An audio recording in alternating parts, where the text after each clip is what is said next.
You say theater is really about making visible as a community. It's kind of this shared seeing and meaning making. What is the role of senses in your line of work? I think a lot of the work that we're doing is helping people get out of living in their conceptual framework and trusting in their sense perceptions. That there's enormous wisdom there, but it's almost like what we see or how we see and hear and feel, as well as taste and smell, but is a direct experience of something.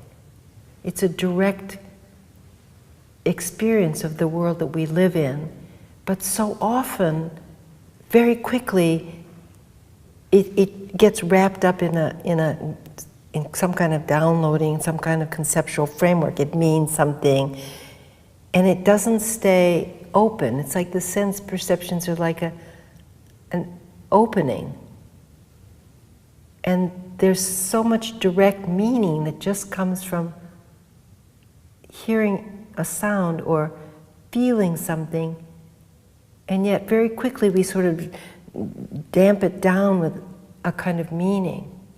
So I think that partially what we're doing is developing more sensitivity, and the senses more open, and we're more resonant to our sense world. But it also means that we can trust that more. We don't have to retreat quickly into like what we think about it. There's a book about the work of an American artist named Robert Irwin, and the name of this book is "Seeing is Forgetting the Name of What You See." I often think that's true about feeling, in terms of using the body, the eyes, the ears. Hearing is forgetting the name of, by the name it already has a concept, and then it has a like or I don't like, or it's good or bad or whatever. But that just freshness of just being curious, almost beginner's mind. What's this? Kind of more openness is, I think, what we're working with in the social presencing theater.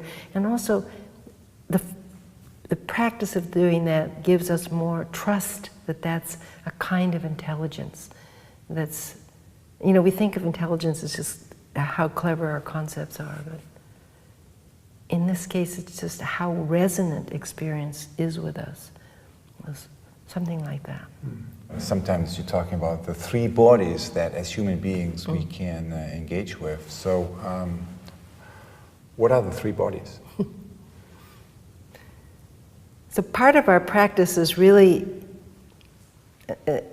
embodiment, feeling that we're living in this particular body. And not just floating around in our thoughts, but actually feeling that lower back and feel the legs, feel the feet on the ground. And when we do that, we start to feel more grounded and connected to this big earth body, to the Mother Earth body. So we're not floating on top of the earth like a ghost, but we actually feel like we're rooted to the earth, and with sense of contact with this earth, feeling our connection with this earth, seems like such an important part. Even so, right now, we can feel that we have a connection. Our body, the earth body, kind of vertical connection. And of course, the sense of space.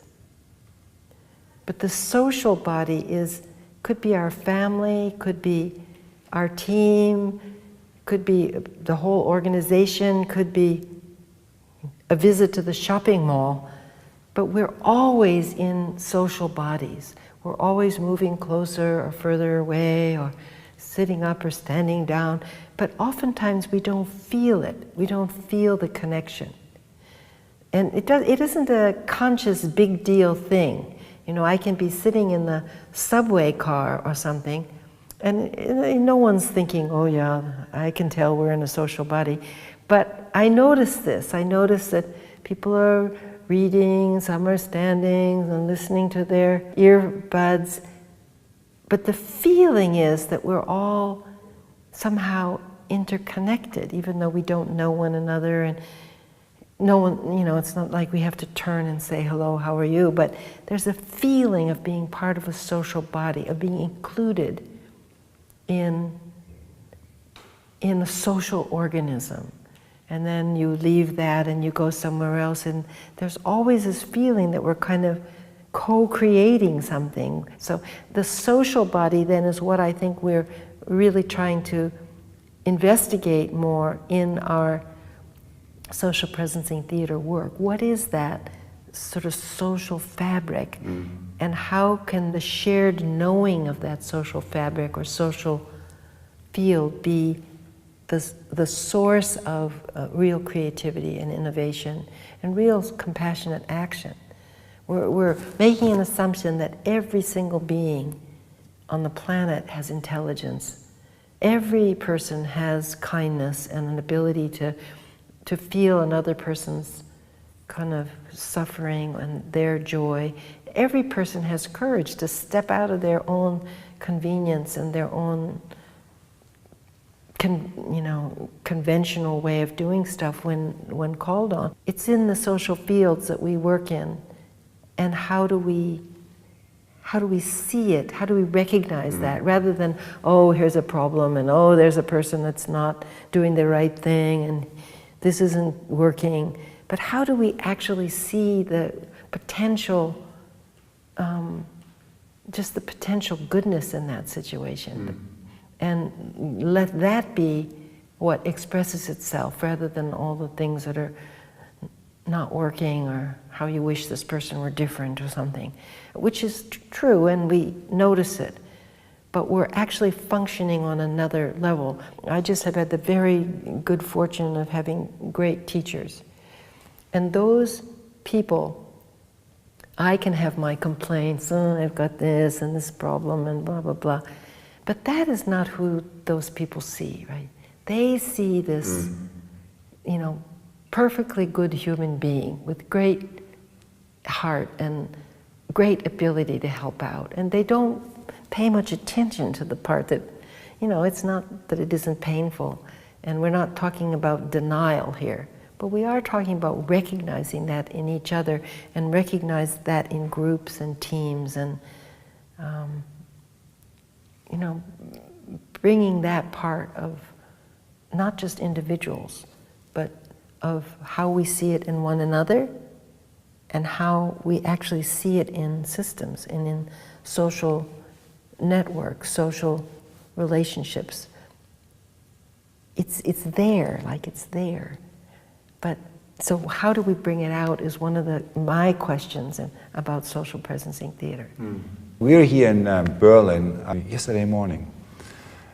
You told me the best one-line summary I ever heard of Theory U. It is a profound What was teaching, that? and I'm not going to do it justice, but it's a very famous teaching in the Buddhist tradition that says that when you throw a stick to a dog, the dog will chase after the stick. But when you throw a stick to a lion, the lion will turn to see who threw the stick. So there's something about chasing after perceptions, chasing after thoughts, which I think is mostly, in my experience, why I don't feel my body. It's because I'm just generating a lot of mental activity, and the habit is to follow after that, to be fascinated or horrified or whatever by whatever. And so part of the Theory U is this invitation to turn around and say, now, what is actually generating all that thought? What is who is this person? And are they just a little isolated bubble generating this and that? Or is that quite a vast, open potential of loving kindness and courage in this world, you know? Like, who is that? What is that? When you look at the dogs and the lions, right? When the way we relate to social systems, to the social field, in most social systems today is like dogs, right? We run after the sticks. We only kind of attend to the forms, kind of the outcomes. We are not attending to the sources out of which social action is being generated. Mm-hmm. And that, I remember a conversation with Francesco Varela, right? So, who also has a close relationship with you. And when I asked him about really what mindfulness really, and so in his essence of the meditative and the phenomenological process, what does that really mean? It means kind of suspension, redirection, letting go.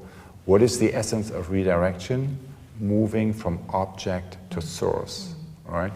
So that really is what's the journey down the U. And we have practices that do that for the level of the individual, but to do that on the level of social systems, on the level of the social field, very difficult. And that's, I think, where the body of work that you have been co-creating with a number of us really is so important, because it can now, for most of us now, acting in social system as a dog is not that fun, right? So the aspiration to moving, to choosing the stance of the lion, kind of to connecting to source is there, but the skill, the practice is lacking. And I think that's really what you have been leading to co-create, and that's what we are so excited to moving into as a global community this time.